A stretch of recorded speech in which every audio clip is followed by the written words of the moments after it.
Hey there guys, it's Joey and this is the Witchy vlog for the Ogham Moor or the sea. The general meanings are in the connecting video, but just to recap on some important ones: life's journey, feminine energy, spiritual journeying, life's journeying, travel.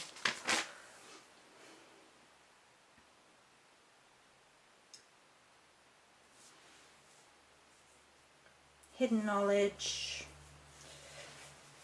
lunar knowledge,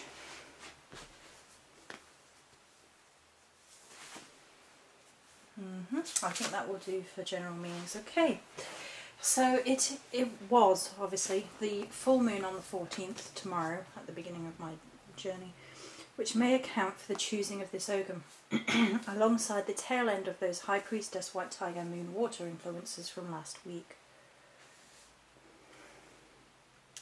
Given the crane's relevance to this Ogham, which is explained more fully in the connecting video, but Mananon's crane bag is a druid bag of secrets, and it's in the Manon. So I had a look for the Celtic sort of interpretations of cranes.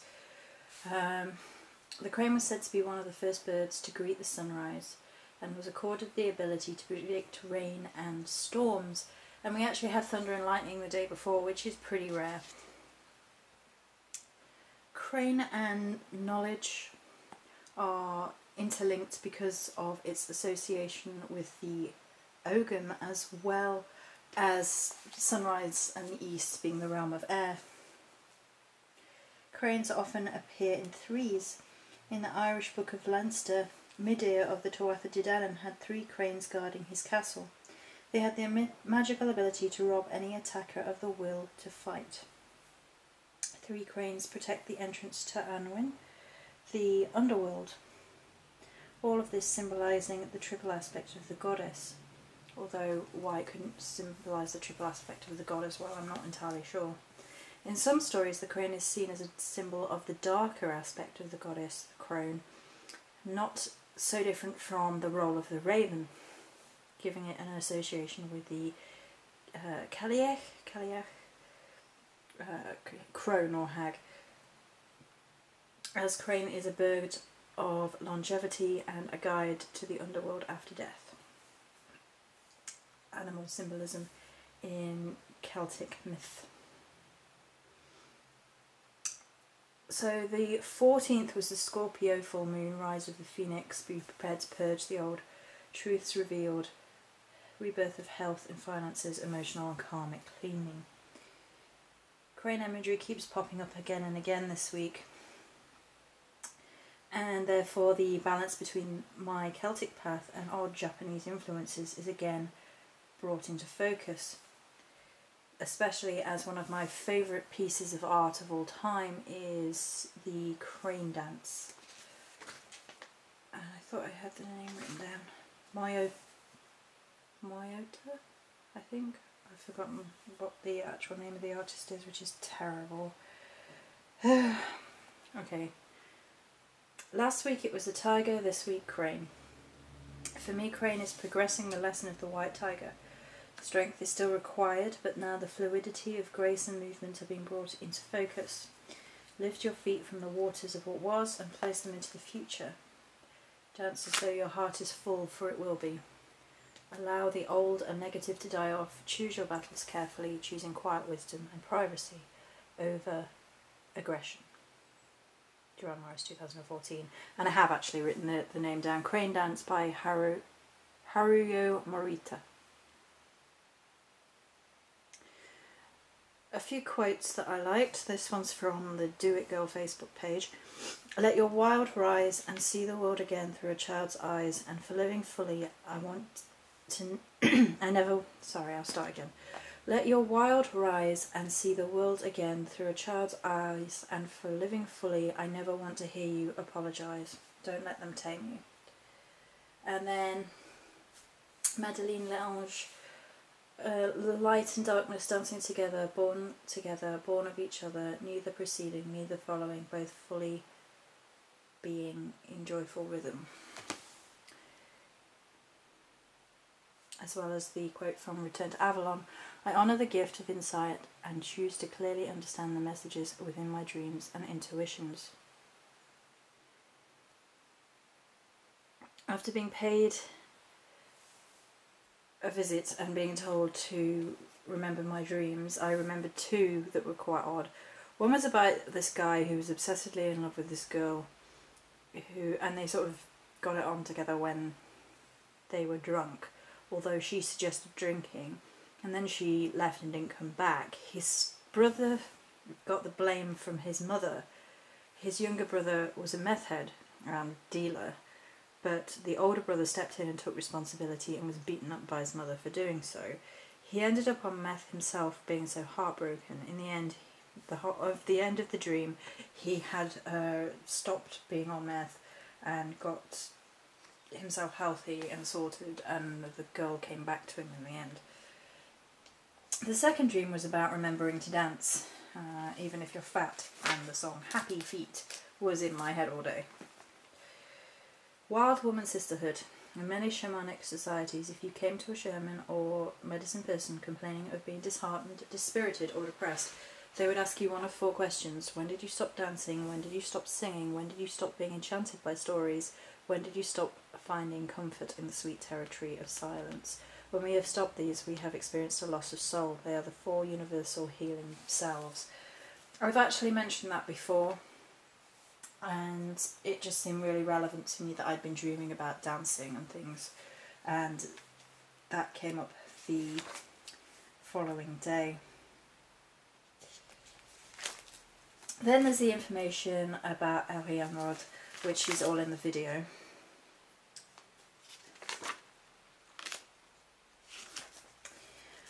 And then I had more strange dreams. I've been dreaming and remembering them very vividly this week. I dreamt the night before about being chased or attacked by black scorpions.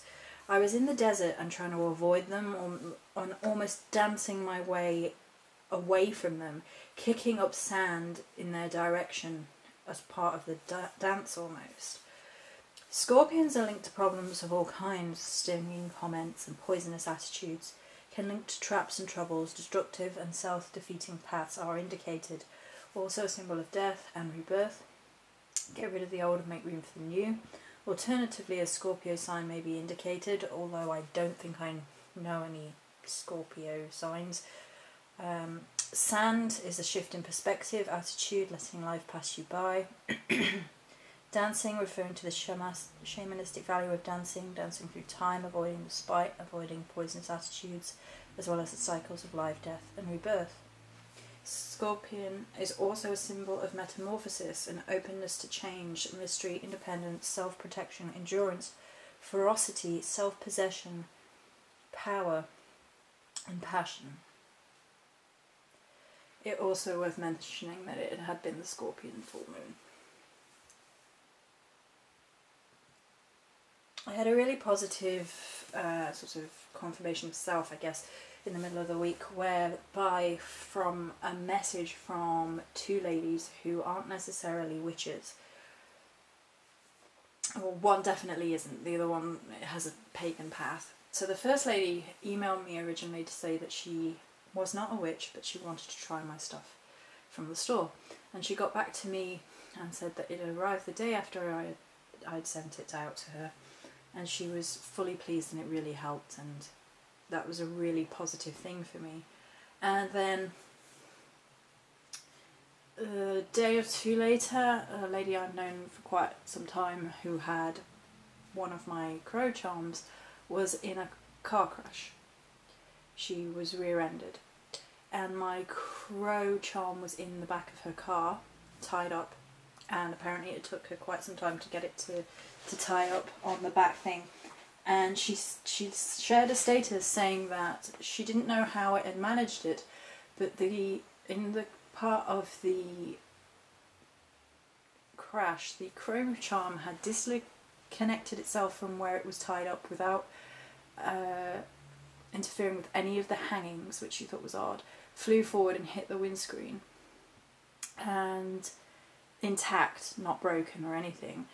And she considered that it kept her safe from harm, from physical harm, and that was another beautiful message that I received this week, that micro charm had saved her from physical harm in her mind, and obviously that's what I create them for, and purpose. So those two examples of really beautiful sort of examples of things working, and it was lovely. I was thinking about something else midweek, and I wrote this: if someone tries to guilt trip you into doing anything, run as far as you can in the opposite direction. Guilt tripping is something that I think everybody has done at some point in their lives. I'm particularly sensitive to it because of a few reasons. My mother, non-stop, it was always a guilt trip about something. And in recent times, the person that hurt me a great deal used to do it quite a lot. And I was looking back thinking, did I do it as well? Was I joining in this negative cycle of guilt tripping? And it's quite possible I did, because I was so thrown out of whack with my being lied to and things. And if we can't admit that sometimes we do things wrong, you know, how are we ever supposed to grow and learn? So it was quite possible that I had done it. And I was thinking about it and thinking about it and thinking how emotionally manipulative and damaging guilt trips are. There are people who will try and get you to part with all sorts of things because of guilt trips, and it could be emotional, it could be to do with getting you to do something, or getting you to spend money, or all sorts of things. I'm trying to think, like, my mother used to do it all the time, and everything was a guilt trip.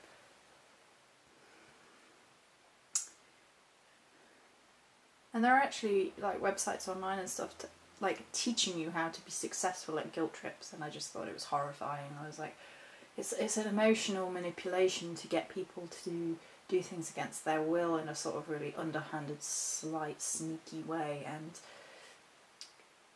guilt tripping people into all sorts of things. It just undervalues any worth of what you are doing, you know? If you're trying to get people to buy stuff, then it's completely undervaluing what you're doing. If you have to guilt trip people. If you're trying to get people to help you, then it undervalues their relationship with you, that you would guilt trip them into doing it. I sort of had a guilt trip from the other person about my choices in life, which is sad, really. But there you go. I cannot change another person. I let others be who they are, and I simply love who I am. Lewis Hay. Hold the vision, trust the process. Unknown author. So these two quotes kind of sum up that thought process that I was having about emotions, and obviously more at the ocean, sea, depth. It's all connected to water and the self and emotions and things. We cannot change other people, and I think if we got it through our heads that we cannot change other people directly, who do not want to be changed, I guess maybe is the best way of putting that. We cannot force people to change. Sometimes people want our help and want change, and I've always said that the process of change is a serious commitment, because if you're anything less than serious to it, then it won't happen. And it's more difficult than people often give credit for. And in a lot of cases, I think people say they want to change and they don't, and they never do. But holding the vision, trusting the process is something that I've had to be doing a lot this week. I've been in fluctuating states of feeling alright about everything, or then being in pain about things. And that's trusting the process, just allowing myself to feel everything that I need to feel. trusting my goddess is leading me on the path that's right, at the same time as I try and shape my future. Being active is a necessary process of trust, process within trusting the process, because trusting the process and not doing anything obviously doesn't lead to anything either, but nor can we force through everything until the time is right, maybe. So I went to the neighbouring village for some crystals. There was a weird flock of seagulls overhead at one point. Unfortunately, I associated them with the seagulls, in particular with the person that hurt me a great deal, and I looked at them all flocking over my head and thought, right, I could really have done without that. And so I picked up some crystals, which are all in shot, I think. Stromatolite, black-brown tumble, one of the oldest fossils known, some dating back over 3.5 billion years. Actually formed by huge colonies of blue-green algae, connecting them to the water element, and their element is actually water. I felt very, very, very drawn to them when I went there, and I didn't really until I got home and looked up the meanings, so it made a lot more sense once I'd done that. Assists in past life recall even, and assists emotional healing. Excuse me. And the other fossils are in there. They were a part of the spell work this week, which is already on the channel. Fossils aren't necessarily from the oceans, but they do have this timeless grounding energy to them. They do help with past life recall, as obviously they have that tie to the ancient. But they're so grounding, and if you're feeling emotionally adrift, which I had at points this week, then they can really be helpful for that. I also got some more rhodonite, which is not in shot, which connects me to the Morrigan. It's also a mash. A mash? We do the monster mash, the monster mash. They are also emotional balancers that clear away emotional wounds and scars from the past, grounding, nurturing love, and promoting balance. Turquoise palm stone, stone of the shaman, warrior, and king, dispelling negativity, purification, and really amazing for protection magic, as well as pink tourmaline and lepidolite in mica, which is in shot. Pink tourmaline, which has been following me around for a little while now, to do with the heart centre, understanding, finding peace, helping heal the heart chakra, which God only knows. Releasing guilt, releasing depression, that sort of thing, as well as helping us to find courage to change old patterns and recover a passion for life. Lepidolite in mica is to do with the crown chakra, acceptance of divine order, joy in life, passion, and the lilac element of it is for the heart chakra as well, love for self, love for others, peace, resolution, and communication. So I've got a feeling that actually that crystal is actually going to be important going forward, the pink tourmaline and lepidolite in mica. Because I haven't really had a chance to work with it as much. I think the fossils were probably the highlight of crystals for last week, and the one in the middle is going to be going forward. I may even have a meditate with it today and see how we get on. So then there was the spell for rebirth, being lost at sea, finding your way back to yourself. And then the poem for this week by me, all rights reserved, all my own intellectual property, is I am more, I am the deep, where mysteries wake and dreamers sleep. I am the chill, I am the wave that fools the weak, rewards the brave. Look deep within, for water's true, the answer already lies with you. So,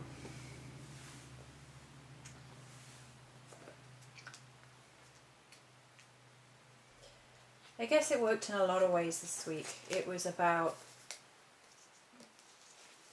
crossing the troubled waters of my own self, and it's never going to be an easy thing, especially when you start to look at, you know, your own behaviour and think, you know what, I need to acknowledge that that may have not been the best way of doing things, and I sort of was blinded to a lot of what was going on, and perhaps even my own actions were being influenced negatively. And there was a quote yesterday that I saw that, you know, the worst kind of people can bring out the worst in you. And whilst I feel that is true, we have to remember to take responsibility for our own actions. There'd also been people talking last week about bringing the honour back into a lot of the pathways, and I've been watching with sad sort of, I don't know how you can put it, it's just sadness, as a lot of dishonourable conduct carries on, in particular regards to other people's spiritual paths or parts of their spiritual path, whereby people aren't respecting other people's choices or boundaries, or I don't know, it just seems to be everything. I've seen examples of everything this week, and whilst I have interacted a little bit with people this week, I've generally not been doing an awful lot of it, and stepping back and talking only really to myself and my goddess about how I see a lot of these things. I think I'm undergoing a process of transition right now, and this is definitely leading to a rebirth, and there are a lot of signs that something perhaps small with major consequences is coming. I have no idea what it is, that is going to completely shift. And to be honest, I'm hopeful for that. I think I'm ready to see some major shifts. I don't want to be stagnant. I don't like being stagnant. I never ever have. There's a piece of artwork, and I've forgotten who it's by. I want to say Josephine Wall. And it's something like the spirit of air, and there's a woman, and a lot of her is blue and then feathers, and it's just the very essence of moving forward and flowing and moving and being in change and growth and flux, but in a beautiful, healthy way, not in a sort of disembodied way, I guess. And I always said that that was almost like my inner soul that loved that piece of artwork, that was very much about movement, and there's been a lot of that in the background this week. There's that movement of the sea, and I don't live near the sea, so, you know, for me it's come about in a strange way to feel those energies. The full moon kicked in, and that's probably the best time to feel those energies. But also that crane dance, that dancing, that movement, and there's going to be more of that going forward, I think, as well, already. So yeah, that's going to be it for this week's vlog. Many blessings.